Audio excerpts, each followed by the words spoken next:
Welcome to Good Burger Reviews. My name is John, and I'm here to review a brand new 2026 movie, and that movie is Insidious Out of the Further. Maya?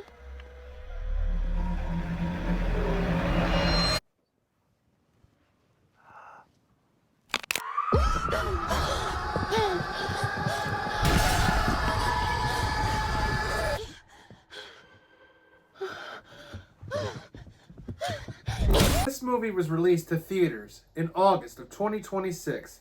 It is directed by Jacob Chase. It stars Amelia Eve, Eileen Austin, and Lynn Shay. Basic premise: Gemma, a young mother raising her daughter in the house that she grew up in, discovers she can travel into the further, where she possesses the ability to bring what lives there back to the real world. So I knew Insidious 6 was coming out of the further. Wasn't really sure when it was coming. It kind of caught me off guard. It seems like this whole week has caught me off guard with, I didn't even know another movie that was released this weekend was in theaters. We have 3 horror movies brand new in theaters this weekend.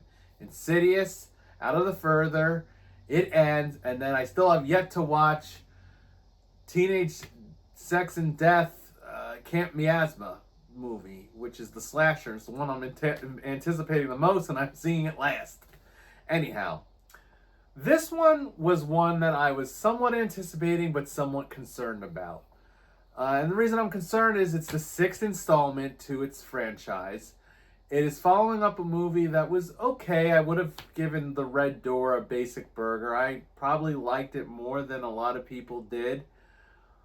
But this one is a different story. So we're going to get into the good, the bad, and the ugly on Insidious Out of the Further to see if it's worth the watch in the theater or maybe wait till it hits stream. Now, the first thing I'll put in the positive is our leading lady, our final girl or final woman, our mother of the daughter. She's kind of in the middle. She's the middle generation here. Played by Amelia Eve, and the character's name is Gemma Hall. And she's playing a mother who is a single mother raising her young daughter who is dealing with the further, creatures from the further, people from the further. And I feel like she carries the majority of this film. There are other people starring in this movie. I forgot to mention in the premise when I was reading the IMDb that Laura Gordon also is in that, who plays her mother, but it's her mother from the past, from like 20 years back. And, you know, of course, we have Lynn Shay. But this girl, Amelia Eve, I think she does a really good job. I mean, overall, it's a demanding role. You know, she's dealing with, you know, a lot of physicality, a lot of disgustingness, a lot of claustrophobic scenes as well. Overall, I think she does a decent job. And I haven't seen her in anything before, at least not that I can remember. Now, the other thing I'll put in the positives is the creatures, or the majority of the beings that walk around in the further, with our head antagonist being some sort of kind of like, he's wearing like he's got like these glasses and like a cloth over his face. He's pretty intense. For head demon, he pretty much carries the intensity of the film, especially in the third act. I'm not going to say too much about him because it would be probably too spoilerific. However, I did enjoy the majority of the characters that were in the further. We'll get into a few that kind of caught me off guard and are in a different category. And the last thing I'll put in the positives is that this movie's most solid act for me is the end. The ending kind of pulled it together better for me. I just felt like there was some decent intensity with the ending. There's kind of lots of characters running around in and out of the further, lots of chaos, lots of really close-up gooey characters. You know, there is a fairly decent story as it unravels to the end. And, you know, it was giving me the vibe of Insidious 2. And I'm just going to say that because if you remember, Insidious 2 was kind of like this time looping, kind of going through the same path as Insidious 1, but like everyone's in different spots. Those are not dreams, Gemma. You have a rare gift. The ability to travel into the realm between this world and the next one. I'll let that lead me to the mix. So in the mix is going to be the fact there's like a comedic element. Now I feel like I've seen all of the Insidious movies and I don't really remember comedy being in this franchise. I feel like overall it's been an intense dark tone, especially those first two. But for some reason this movie has a lot of comedy in it. I wouldn't say it overtakes the movie, but I'm mixed on it for multiple reasons. One, just because I'm not used to it with this franchise. I feel like the comedy overall wasn't really the best comedy anyway, so there really wasn't no point to it. And then the characters who did the most comedy, which were these three acolytes, they basically were creatures or things that somehow got out of the further and were able to be a part of our final girl's neighborhood. And I just thought their introduction, the way they kind of were, you know, one of them goes to the dentist. So our final girl's like a dental hygienist. Now the scene is, I'm mixed on that scene as well, but like, it just, like, I was laughing a lot just because it felt ridiculous. And I feel like Insidious shouldn't be ridiculous. It should be insidious. It should be terrifying. It should be intense. Now there is some intensity, especially in the third act, but I just felt like sometimes these specific characters would take me out of it. And there was also two other characters who were connected to these acolytes, these two elderly characters who also have some funny moments which take me out of the horror. And the other thing I'm going to put in the mix is pretty much the front end of the movie. I felt like I was having, because of the comedic element, just because of the predictability in this story being kind of slow in the front end, it took a while to get there, and I just was struggling with this one. I was literally wondering like how low on the ranking I was going to put this, because I felt like Return to Silent Hill in the beginning. Like, we're like so many chapters in, it's been so many years, and I'm like, I'm just not getting this story. There's a big exposition dump. There's just scenes that are in here that just seem ridiculous and pointless. Like this one girl who's kind of a medium does an entire expo dump involving tangerines and tattoos, or oranges and tattoos. It was comical and funny, but it was weird and predictable. And I just thought, this isn't Insidious. This is like Scary Movie or, you know, Haunted House or something more comical. You know, and I can deal with the comedy and this type of stuff in certain movies when, you know, maybe when you have a character that's kind of like, oh, hell no, I'm not going to make this dumb choice. I'm smarter than that. You know, we've seen this in like Scream and Evil Dead and, you know, other more horror comedies where it's kind of funny, but here it's just weird. And then I'll let that get me to my negatives. So my negatives are two of my usual gripes. One of them is jump scares. And, you know, I don't mind jump scares when they're in the movie and kind of aligned right. You know, you have just enough tension and then a little pop of some sort of something demonic, something scary. But this movie likes to have those fake out jump scares. So the worst jump scare in here is a jump scare with roaches. And I thought, come on, this is reminding me of that toaster waffle jump scare, and we've been having little random jump scares of people just getting jumped by something that's not supposed to be scary. It's just because it pops in the frame and we weren't expecting it. And, you know, with this one, it was roaches. Now, the character that gets jump scared by the roaches doesn't like roaches. And there's another thing with roaches towards the end, which kind of made it, you know, like a introduction and then a payoff later in the film, which was okay. But again, roach jump scares just, you know, if I'm going to jump from a roach, I'm going to jump because the roach is probably on me. Look at the camera now. What's that? What is that? What is it? Hey.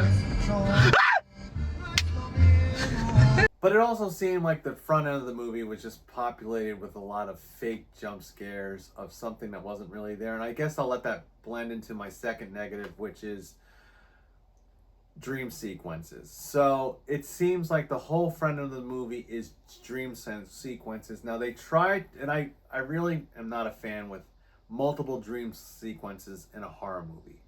Now, in this movie, it's kind of like it is part of the story, and technically, she's not really having a dream. We come to find out that our main character, Gemma Hall, is astro projecting into the further while she's, wide awake or falling asleep, or, however the astral projection works. But, like, whenever it ends, you get this sense, you start realizing in the scene, it's like, this is a dream, or this isn't real. And then she wakes up, So it's like, it felt like a dream, even though she was astral projecting. And I just thought, and that's why I preferred the third act, because everything going on in the third act was actually happening between the further and between her, and all the characters are kind of in the mix of it, so like it works there. Hi. Hi! We were really happy. Had some sleep. Until I started having these dreams. Those are not dreams, Gemma. You have a rare gift. The ability to travel into the realm. In the front two acts, it just seems like a bunch of dream sequences. And I'm getting tired of dream sequences, so. And the last thing I'll put in negatives is, it's kind of funny because it seems like for the last 3 months, no one has talked crap on Blumhouse. And I'm thinking, what changed? Like, why all of a sudden in 2026 is Blumhouse out of the doghouse? And we know what it is because they were behind Obsession. But the question is were they really behind Obsession? They acquired Obsession and was part of the distribution of Obsession, but they really had nothing to do with Obsession. So, but I noticed this, recently, like, just less complaints about Blumhouse. But now, like, Blumhouse is back to its, generic ghost house stories. And that's really what my last negative is about. This is Blumhouseian horror, the horror that we've been complaining about over the last 4 years of just very predictable, very generic, not too much new to offer. If I ever did an Insidious franchise ranking, which I might do, I'm pretty sure they're going to have another one. It seems like they're just going to keep going. Like The Conjuring was supposed to end, the Insidious was supposed to end, and then they just keep making more, and it becomes cash grabby. And this became cash grabby because, people are going to be like, oh, Insidious, I got to go see the new Insidious and see what happens. And the other thing is with this Insidious, it's like you have the core family, but their story's been told and been done, and then had like a legacy sequel or somewhat of a legacy sequel with the Red Door.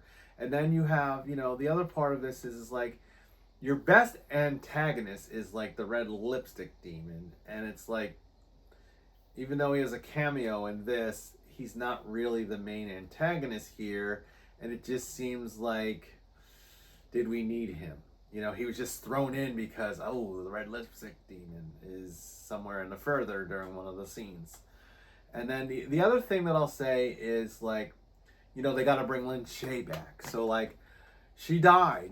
She died at the end of Insidious 1. And Blumhouse and James Wan has done this before where they kill off one of their main characters, one of their big draws in, and then they spend sequels trying to be creative of how to bring these characters back. They did it in Saw with John Kramer, where once John Kramer died, the franchise started to suffer. They brought him back a few times. Some of the times they brought him back, it didn't work. But, in Saw X, they brought him back and it worked. But here, it's like, did we really need Lynn Shay? Does this franchise rely on Lynn Shay that much? I mean, I love Lynn Shay.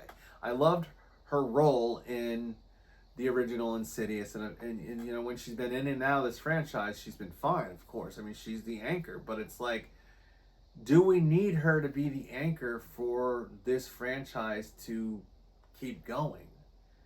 Because it kind of messes with timelines and order, and like, she's supposed to look younger because this is like a throwback, and even in the one where she was a throwback, and she's looking older. I remember Lynn Shay from when she was in A Nightmare on Elm Street. She plays like the poetry teacher with Nancy. And I didn't realize that until many rewatches later, that it was the girl from Insidious who became too Insidious. But, you know, it's just, it becomes, for as much as I love Lin Shaye, I just feel like, was she really needed? There's this other character that was a medium that could have just been the new Lin Shaye. You know, she would have been fine.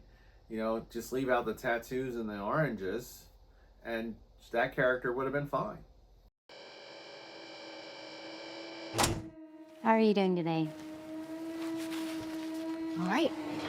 Just gonna take a look inside. Looks like there's something stuck in here.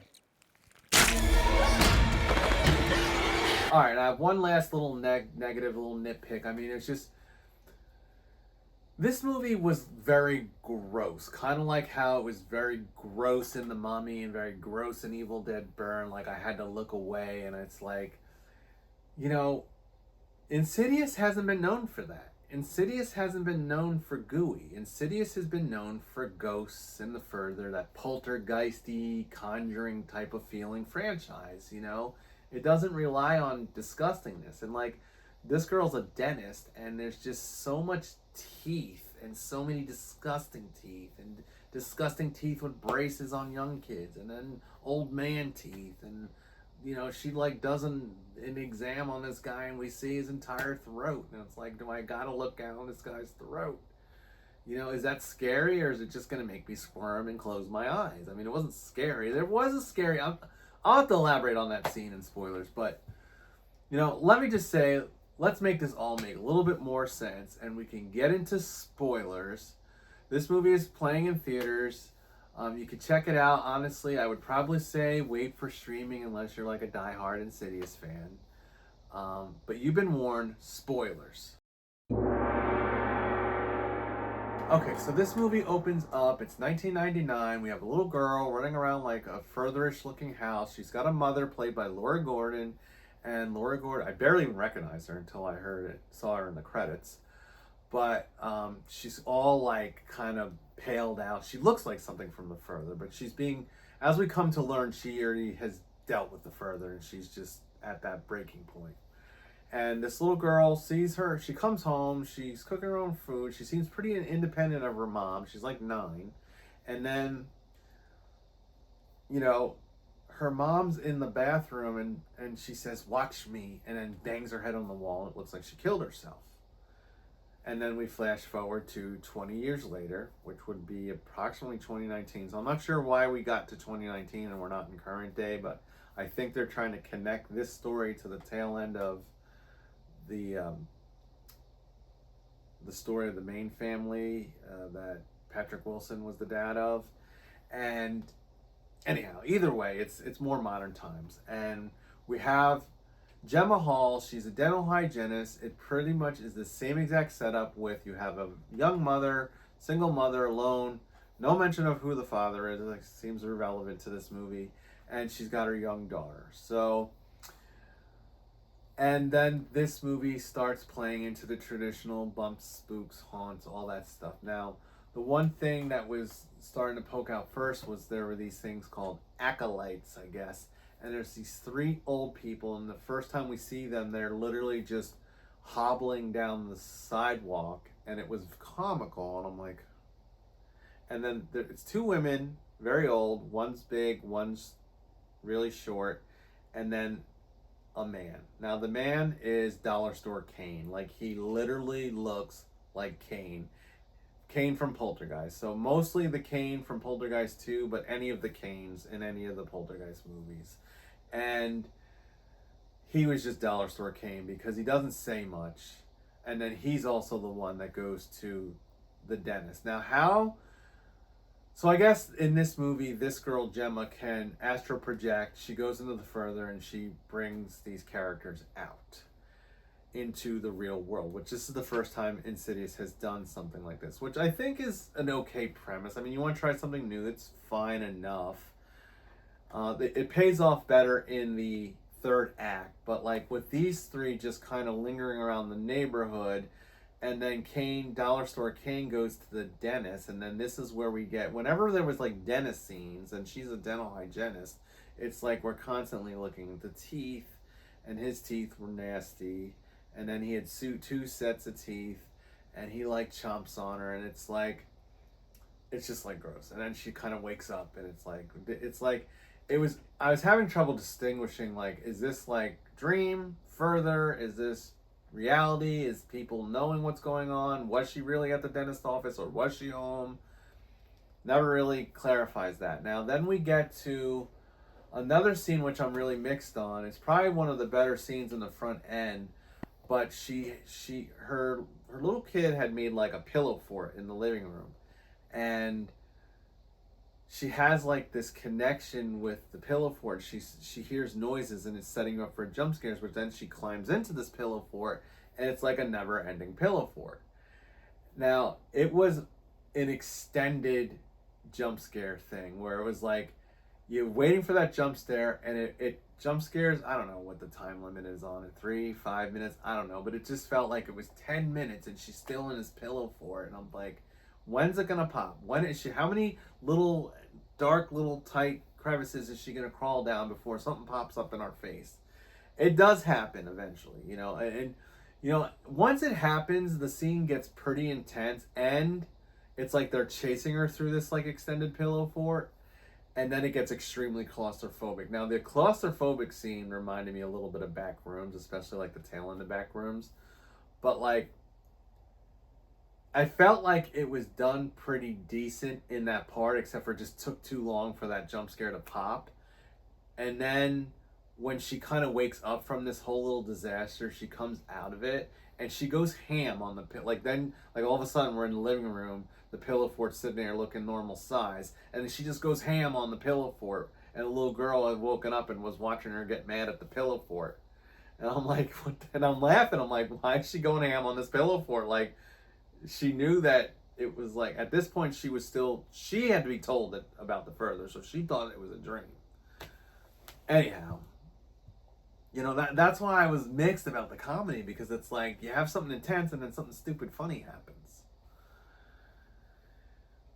Well, then we get, so all the traditional bump spooks of the acolytes are roaming around. They're suspecting that there's something wrong with them. There's at one point at night where they notice that the acolytes were in the old people's neighbors. So there are these old neighbors, and there's a woman, and then there's a guy, and the guy kind of has like dementia or something. Like, he's either deaf or he's never going. He's like, the woman's always talking, the guy's always responding weirdly, and she's always like pretty much hushing him or correcting him or whatever. I mean, they were kind of comical. But then, like, these acolytes invade their house. But we don't really see that. It's all found out later. Now, once she realizes that there's stuff's going down, and, she was the little girl from the front, so she's starting to kind of have that memory of, like, this is, like, what happened to me as a child. And she bumps in, somehow, going in and out of the further, she bumps into Lin Shaye's character, who tells her to go to a certain address or a certain place, where she meets this other character who's like the medium, who's the tattoo artist medium. And she goes there, and there's like this little seance that happens where they're both sitting there basically giving the biggest expo dump you could ever get, where there's our main character and all of us have to be explained that what's been going on up until this point in the movie is that Gemma has been astro jumping, or whatever it's called, astro jumping from the further and back, but she has a special gift which helps her transfer things from the further to real world. It kind of was reminding me of A Nightmare on Elm Street, when Nancy wakes up in the sleep clinic and brings the hat out of the dream, and she was bringing things out like in that type of way. So, and then that's when we get our little tangerine demonstration, where this girl, this little tattoo artist who is the medium, is going to basically tell us what the third act is going to be, in like, we're going to do A, B, C, this person will be here, this person will be here, this person will do this, and then this is how we'll resolve the problem. Which basically, what it was Gemma was going to go into the further, find Lin Shaye, bring these guys. I don't know what the real plan was. I guess they were supposed to bring them to somewhere, like lock them behind a door.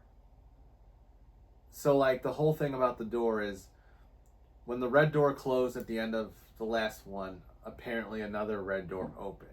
And that's where all of these newer characters came, and their whole plan was to astro jump into the real world and take over. And then the other thing that was going on was the acolytes. These 3 old acolytes, they basically could go in and out of the further as well, but they would have to like go on like not oxygen, like what do they call that stuff? Like when they knock you out, you know, they get knocked out, and they have all these little tanks of like gas, and then they're knocking themselves out so they can pull off this scandalous scheme. And I'm like, this is getting too complicated. You know, like, do they really need that? And it was comical. Everything with the acolytes was comical to me, which took me out of the scare of it. So anyhow, they're going to execute the plan. Of course, when they go into the final time, it's like the demons get out and they all get into the neighbor's house. Like the police, so she has a boyfriend that's a police officer. And the whole thing with the boyfriend is she's kind of been keeping the boyfriend away from the daughter, away from her house. And, you know, I guess they're not too serious, but she definitely relies on him when everything's supposed to fall apart. And she finally caves in and lets him babysit and all this stuff. You know, and then the little girl's like, who's this police officer? It's all executed messy and convoluted. Anyhow. And there was this whole thing about if your house is haunted, why don't you just leave the house? And why, you know, you were haunted in that house when you were a kid, you're still being haunted in it now, and she just doesn't really want to leave the house. And she's already learned that the house isn't haunted, it's her that's haunted. And she's not really haunted, she just has a gift. And these demons from the further are taking advantage of her gift. So the third act does get pretty decent though, because Lin Shaye had said something about, you know, Elise, you know, that's her character name. Elise had said, you know, when you go into the further this last time, you'll be experiencing memories. So she has memories of the opening scene, and it's kind of that same vibe that we had in Insidious 2, where it's kind of like that time loop where we now see the second half of the story where everything makes more sense, and her mom really didn't kill herself. She was battling this demon from the further, and he was the one pulling all the strings in the opening scene. But of course, we thought it was a suicide. So we get the other end of that. We get that version of, you know, the demon was saying, "Watch me," and slamming her head into the wall. So anyhow, all these little demons get into the neighbor across the street's house, and they're starting to escape. But before they can, the police officer is trying to wake up these acolytes, because I guess when the acolytes are using the gas, they can do the same thing with the astro jumping and bringing these demons over to reality one by one. So I guess what happens is once the police officer wakes them up, they can't astro jump. But some of them did astro jump. So what happens is Gemma ends up getting into the house with all the demons. Of course, the little girl was given to one of the neighbors to babysit. Of course, the head demon had gotten out, kills the babysitter, this other babysitter, the sweet lady, and then, you know, it was a very Halloweenish scene with a closet, where the little girl hides in the closet with this little dog. The little dog was cute. But, you know, it ends up with this girl, Gemma, astro jumping the entire house of demons back into the further. Lin Shaye shows up to be like, I'm here to help. And she's only in the further, Lin Shaye. Elise is only in the further because she's dead. So why she's in the further, I don't know. I guess she's been in there this whole time. So I mean, it is a somewhat happy ending. The third act was more intense and pretty neat. I enjoyed that, but for me, it just ended up the first two acts. It just takes too long to get there, and too predictable and too convoluted. I think this franchise needs a rest, maybe a complete reboot, start from scratch. I don't know, because this kind of was a start from scratch, but they threw too much in. It's overstuffed. So we're going to get down to business on this one, because at the end of the day, these somewhat legacy sequels, I mean, this franchise is 16 years old. You know, I've been torn. I saw this yesterday. I've been torn about my rating. I've been right at the border of, should I give it a basic or should I give it a spam? I'm not going to give it a veggie, because veggie is not my style. This is my style. I love movie. I love haunts, ghosts, The Further, you know, poltergeist type of movies. But because of, there was a lot of decent stuff in here. So we're going to end up I'm going to just blend my emotions together, because the third act was pretty neat. And the further demons and the whole crowd, like there's this one girl with a gun. She was pretty intense. And then there was a bunch of other demons running around. We're going to just give this a basic burger. It's a very basic burger. It still might be one of those ones you would find at the bottom of the Walmart bin. You know, I feel like those people who really love Insidious probably would jive with this okay enough. But I'm just going to say it's not one to run out to the theater to. Please like, subscribe, tap that notification bell, all that jazz. And don't forget to stay scared of those astro jumping demons.